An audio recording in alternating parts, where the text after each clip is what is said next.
Spéro, qu'est-ce que tu as entendu? Est-ce que tu as entendu la réponse de Rochdi à ta critique? Pour résumer, il dit que tu as mal interprété sa ligne. Il va régler ça à main nue. Ouais. Comme tu l'avais dit, il fait des phrases incompréhensibles pour se laisser la possibilité à tout moment de bifurquer à tout moment. Bah oui. Moi aussi, je suis en master de physique fondamentale et quand je l'entends parler d'entropie ou de théorie de l'information, ça me fait bien rire. Toi, tu as beaucoup plus de réserve par rapport à ton niveau en sciences. Dire que je croyais que ce type était intelligent pendant un certain moment, je trouve que tu as dit la chose essentielle lors du live. Rochdi est la mascotte de la droite et n'a pas le niveau d'être un créatif philosophique. Oui, oui. Alors déjà, être créatif, c'est pas donné à tout le monde. Mais être créatif en philosophie, putain, faut vraiment pas se prendre pour de la merde, hein, pour penser qu'on a quelque chose à apporter en philosophie, quoi. En philosophie, non mais non. Alors que moi je vous dis, il est plein, et ça je ne l'ai jamais dit avant, parce qu'il y avait une entente cordiale entre nous, et voilà, on se renvoie à l'ascenseur, je veux dire, tant que quelqu'un m'a pas attaqué ou n'a pas attaqué gravement ma ligne, même si j'ai des réserves, je vais pas les exprimer. Mais bon, maintenant que la guerre est totale, il y a énormément d'approximations dans son travail sur Nietzsche. Il y a énormément de choses qu'il avance qui sont contestables. Par rapport à ce que tu as dit, moi je suis un profane qui aime la science, notamment j'aime beaucoup l'astronomie. Mais je parle je vais en parler demain, je vais faire un petit café avec Dany où je vais parler d'astronomie, mais comme au comptoir, quoi, voilà, modestement. Mais quand je parle de science, j'épouse le consensus scientifique. Je ne vais pas contre lui. C'est-à-dire que tu peux parler de science en décrivant, en vulgarisant ce qui se passe au niveau scientifique aujourd'hui et en épousant les thèses de tel ou tel docteur réputé qui ont produit des articles dans des bouquins sérieux, etc. Tu ne peux pas arriver avec un truc qui contredit, alors que toi, tu n'es pas scientifique, tu n'es pas historien, tu n'es pas philosophe, tu arrives avec une thèse contraire. Voilà, mais j'ai tellement à dire là-dessus. Vous savez, j'ai fait un live de 5 heures sur Rochdi, j'aurais pu en faire un live de 10. La thèse de Rochdi actuelle, c'est tout simplement une revisite ce que De Benoît a dit de l'écologie il y a 20 ans. C'est la même chose. C'est toujours les mêmes balivernes.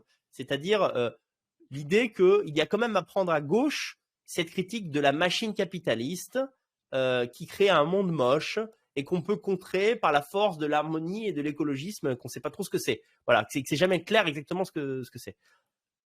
Non, franchement, c'est pas sérieux. C'est pas sérieux. Et moi, c'est pour ça que je l'ai clashé.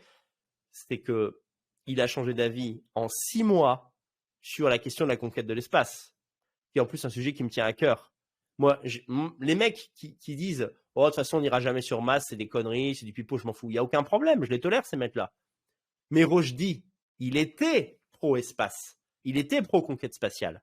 Et il va dire, moi, franchement, ça m'arrive encore. Alors moi, j'ai la rancune tenace sur les questions d'idéologie. Voilà. Autant sur plein de trucs, je m'en fous, tu vois. Tu me voles une gonzesse, je vais t'en vouloir une semaine et après, je vais oublier que tu existes et la gonzesse aussi. Je vous le dis sincèrement. Mais sur les questions idéologiques, quand on cherche à me vexer, à me faire passer pour un con, je deviens dingue. Voilà. Donc, quand Rochdi, il passe de prométhéen à les gens qui rêvent de Mars sont des sous-hommes en 6 mois, sans dire aux gens j'ai changé d'avis, mais va te faire foutre, quoi, Julien Rochdi.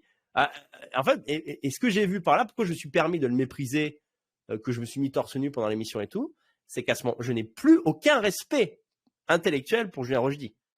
Que ça soit clair, je n'ai plus aucun respect pour lui. Parce que j'ai compris que c'était un homme malhonnête qui prend les gens pour des cons. Voilà. Donc, il surestime son intelligence et il prend les gens pour des cons. Il croyait qu'on n'allait pas se rappeler qu'il y a 6 mois ou 9 mois, il faisait l'éloge de la conquête spatiale, quoi. Et il arrive, la fleur au fusil, pour nous dire chez Livre Noir que nous, on est des merdes parce qu'on rêve à SpaceX. Mais sans déconner, quoi. Sans déconner, Julien. Au secours, au secours. Les gens ne sont pas des poissons rouges. On peut pas littéralement dire tout et son contraire. C'est pas possible, voilà. Ouais, d'ailleurs, Duchassis, là, notre ami Duchassis, un camarade, il vous l'a mis là dans le balai entre amis. Il a fait un super article sur Rochdi qui, je dirais, va dans le sens de la vidéo que j'ai consacrée à Julien et plus encore. Voilà, donc, si vous ne savez pas quoi lire, après le live que je vais terminer tout de suite, d'ailleurs, vous pourrez lire ça.